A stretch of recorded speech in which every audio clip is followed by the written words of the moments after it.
Ғабдулла Тукай исемендәге аэропортта төрле бәйрәмнәргә багышлап флешмоблар үткәрелә. Җиңү көне уңайыннан оештырылган чараны хәбәрчебез Искәндәр Гыймалтдинов күреп кайтты.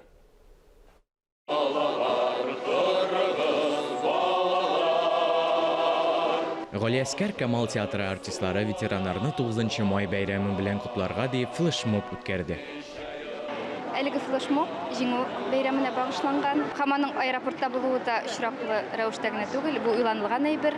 Без каушадык. Дөресен әйткәндә, чөнки сәхнәдә уйнау бер, ә инде тамашачы янына чыгып, алар белән бер булу бу икенче төрле әйбер.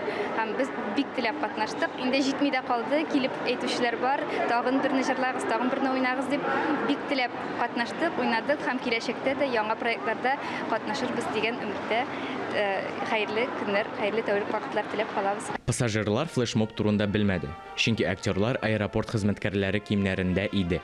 Миңа бик концерт бик ошады. Театр Камал бик әфәрин.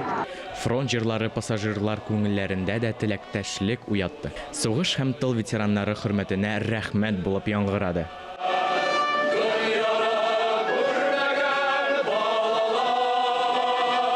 Искәндәр Гыймалтдинов, Ирек Хәмидуллин, Татарстан яңалыклары.